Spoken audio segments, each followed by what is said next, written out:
الذي أنزل السكينة في قلوب المؤمنين ليزدادوا إيمانا مع إيمانهم أشهد أن لا إله إلا الله وحده لا شريك له وأشهد أن سيدنا محمدا عبده ورسوله لا نبي بعده اللهم صل وسلم وبارك على سيدنا وحبيبنا وشفيعنا ومولانا محمد وصل وسلم ورضي الله تعالى عن كل الصحابة رسول الله أجمعين أما بعد فيا أيها الحاضرون الكرام أوصيكم ونفسي بتقوى الله اتقوا الله حق تقاته ولا تموتن إلا وأنتم مسلمون فقال الله تعالى في كتابه الكريم وهو أصدق القائلين أعوذ بالله من الشيطان الرجيم يا أيها الذين آمنوا قوا أنفسكم وأهليكم نارا وقودها الناس والحجارة عليها ملائكة غلاظ شداد لا يعصون الله ما أمرهم ويفعلون ما يؤمرون وقال رسول الله صلى الله عليه وسلم أكرموا أولادكم وأحسنوا آدابهم صدق الله العظيم وصدق رسوله النبي الكريم ونحن على ذلك من الشاهدين والشاكرين والحمد لله رب العالمين. Hadirin jamaah salat Jumat yang mulia, mari kita berjuang sungguh-sungguh kiranya bertambah ketakwaan kita kepada Allah dalam setiap kesempatan, bertambah kesyukuran kita atas segala nikmat yang diberikan, bertambah kesabaran kita atas segala derita yang ditimpakan, dan bertambah ketawaduan kita atas segala pencapaian. Siapa yang pandai bersyukur, Allah tambah karunia itu. Siapa yang kufur, percayalah Allah akan ambil paksa karunia itu dari jalan yang boleh jadi tak pernah kita perkirakan. Salawat beriring salam kepada junjungan kita di besar Muhammad sallallahu alaihi wasallam. Allahumma salli wa sallim wa barik alaih. Khutbah yang singkat ini tentang hakikat kemerdekaan terlepas dari belenggu diri. Dalam beberapa hari ke depan kita akan merayakan Dirgahayu kemerdekaan Republik Indonesia ke-81. Khutbah yang singkat ini mengingatkan kepada kita, menggugah diri kita dan kepada anak-anak generasi anak bangsa yang akan datang bahwa sebenarnya musuh kehidupan kita itu ada dua. Adalah musuh internal, yaitu dalam diri kita, dan musuh eksternal yang di luar diri kita. Keduanya sama-sama berbahaya. Boleh jadi memang kita sudah merdeka 81 tahun, tapi sebenarnya kita belum merdeka karena kita masih terkungkung dengan diri kita sendiri. Apalagi dengan kondisi yang sekarang ini, semakin banyak percobaan tantangan bagi kehidupan kita. Pemerintah beberapa waktu yang lalu sudah menetapkan bahwa salah satu ancaman non-militer yang akan mengancam kehidupan bangsa negara ini adalah LGBT. Gerakan LGBT saat ini luar biasa dahsyatnya. Masih ingat kita beberapa bulan yang lalu, begitu Majelis Ulama menyampaikan akan mengadakan usulan agar pelaku penggiat promotor promosi dari LGBT itu ditindak pidana, 37 LSM di Indonesia menolaknya. Artinya apa? Sudah sedemikian dahsyatnya pengaruhnya dan dukungannya karena dibiayai oleh lembaga PBB dunia internasional. Sementara musuh internal kita disampaikan oleh baginda Rasulullah sallallahu alaihi wasallam dalam hadis riwayat Imam Bukhari. Ada 8 musuh yang membelenggu diri kita. Kalaupun dari luar kita tak terancam, kalau ini kita diancamnya, dibelenggunya, kita pasti akan kalah. Apalagi kalau musuh internal yang 8 ini menggerogoti diri kita sebagai muslim, menggerogoti anak-anak kita, maka tambah lemahlah kita di masa depan. Makan dihina oranglah kita, dianiaya, ditindas, diinjak, dan tidak dihargai, baik dalam skala yang kecil maupun dunia internasional. Ada 8 disebutkan dalam hadis itu dan dikelompokkan jadi 4 karena dua-dua itu saling berkaitan. Kelompok yang pertama disebutkan adalah al-hammun dan al-hazanun. Jadi musuh, kalau guru kita, guru kehidupan kita Profesor Dr. K. Haji Hafiduddin menyebutkan 8 ini common enemy. Musuh bersama, bukan hanya musuh pribadi setiap muslim, tapi musuh bersama yang sama-sama harus kita lawan. Dan inilah yang sebenarnya melemahkan kita umat Islam, kata beliau. Jadi kelompok yang pertama, dua yang pertama itu adalah al-hammun wal hazanun. Risau, gundah, cemas dan sedih. Ini penyakit jiwa sebenarnya.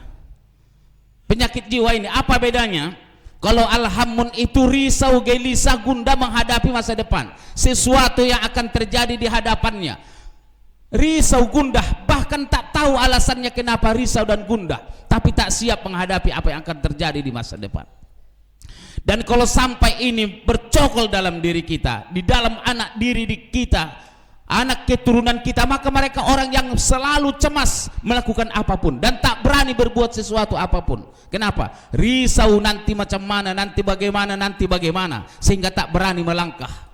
Dan di setiap orang yang penuh dengan kecemasan, dia tidak bisa melakukan perubahan terhadap dirinya. Sementara al-hazan itu adalah sedih tentang masa lampau, menyesali apa yang ada di masa lampau, sementara masa lampau takkan pernah berubah lagi. Dan bisa kita bayangkan kalau sampai diri kita, anak kita cemas, risau menghadapi masa depan dan menyesali apa yang terjadi di masa lampau, akan jadi apa dia? Dia hanya mengeluh tentang masa lampau yang tak berubah, dan dia cemas menghadapi masa depan yang sangat dinamis dan tak menentu. Dan ini adalah penyakit yang sangat berbahaya, dan ini musuh yang membelenggu diri.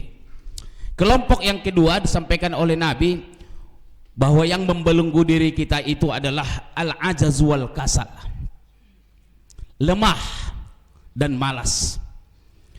Ada bedanya lemah dan malas itu.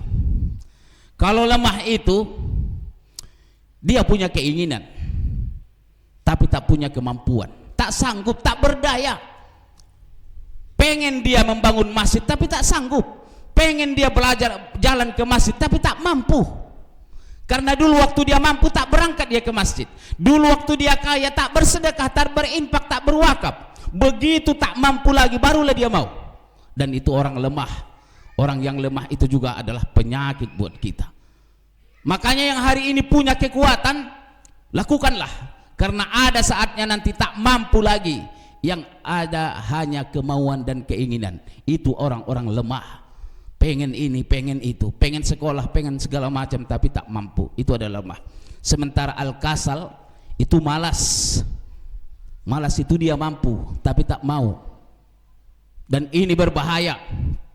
Dan bayangkan kalau sampai dalam diri kita, keluarga kita, anak-anak kita ada dua penyakit ini, lemah dan malas.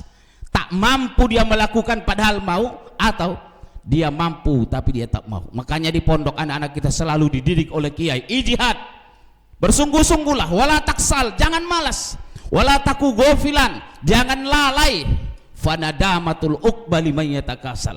Penyesalan adalah hukuman yang pantas bagi orang-orang malas. Orang bodoh bisa pandai, orang miskin pun bisa kaya, tapi orang malas tidak jadi apa-apa.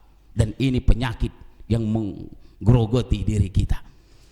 Kelompok yang ketiga, yaitu yang 5-6-nya adalah yang menggerogoti kita adalah al-jubun wal bukhl.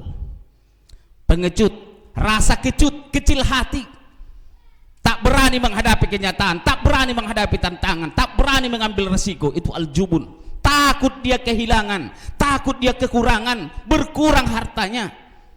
Orang jubun ini adalah orang yang sebenarnya dia mampu bersedekah, dia mampu berzakat, dia mampu menolong, dia mampu, tapi dia khawatir kalau dia tolong, kalau dia berzakat, dia berinfak, kurang atau habis hartanya.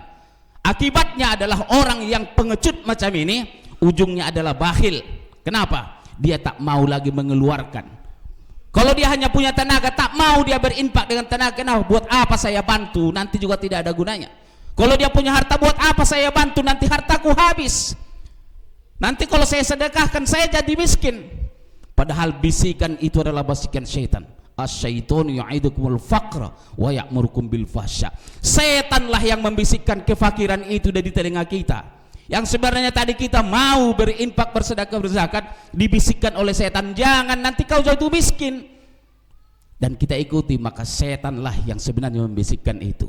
Sementara Allah itu maha luas ampunan dan rahmatnya. Oleh karenanya rasa kecut, pengecut itu selalu disandingkan dengan kikir. Karena apa? Orang yang kecut itu hatinya kecil, maka yang muncul dari dirinya adalah al-bukhl, kekikiran. Yang keempat, yang terakhir, pengelompokan terakhir 7 dan 8 ini terlihat memang dia dari luar diri kita, tapi sebenarnya dia muncul dari dalam, yaitu tentang soal keinginan. Apa kata Rasulullah? Ghalabatid dain wa qahrur rijal, belitan hutang dan penindasan orang. Agama ini mengajarkan kita jangan berhutang. Kalaupun harus berhutang, pastikan kita mampu membayarnya pada saat dia jatuh tempo. Kenapa? Kata Rasul, jangan kalian teror diri kalian. Para sahabat bertanya, bagaimana kami menteror diri kami ya Rasul?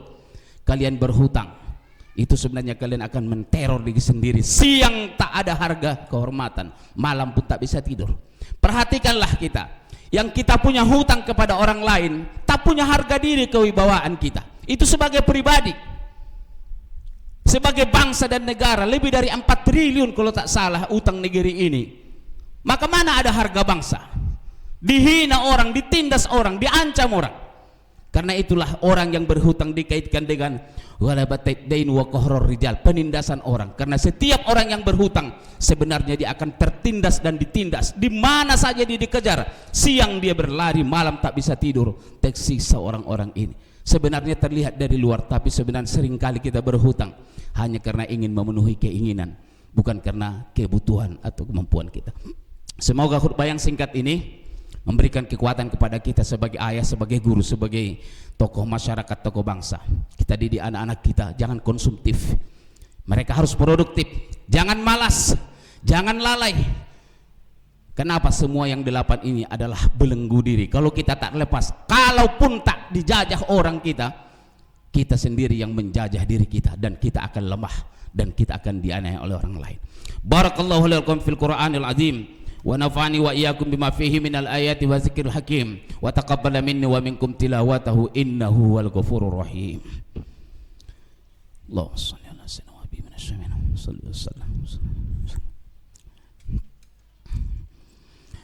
Alhamdulillahilladzi an'ama alaina bi ni'matil iman wal islam. Asyhadu an la ilaha illallah wahdahu la syarikalah wa asyhadu anna sayyidina Muhammadan abduhu wa rasuluh la nabiyya ba'dah. Allahumma salli wa sallim wa barik ala sayyidina wa habibina wa syafi'ina wa maulana Muhammad wa salli wa sallim wa radiyallahu ta'ala an kulli sahabati rasulillahi ajma'in. Amma ba'du, fa ya ayyuhal hadirun al-kiram, usikum wa nafsi bittaqwallah. Ittaqullaha haqqa tuqatih wa la tamutunna illa wa antum muslimun. Faqala Allah ta'ala, innallaha wa malaikatahu yusalluna 'alan nabi ya ayyuhalladzina amanu sallu 'alaihi wa sallimu taslima. Allahumma shalli ala Muhammad wa ala ali Muhammad kama shallaita ala Ibrahim wa ala ali Ibrahim wa barik ala Muhammad wa ala ali Muhammad kama barakta ala Ibrahim wa ala ali Ibrahim fil alamin innaka Hamidum Majid. Amin ya Allah ya rabbal alamin. Allahumma ighfir lil mu'minina wal mu'minat wal muslimina wal muslimat al-ahya'i minhum wal amwat innaka sami'un qaribun mujibud da'wat wa ya qadiyal hajat. Allahumma inna na'udzubika minal hammi wal hazan wa na'udzubika min ajazi wal kasal wa na'udzubika minal jubni wal bukhal wa na'udzubika min ghalabatid daini wa qahrir rijal. Rabbana zalamna anfusana wa illam taghfir lana wa tarhamna lanakunanna minal khasirin. Rabbana atina fid dunya hasanah wa fil akhirati hasanah wa qina adzaban nar. Walhamdulillahi rabbil alamin.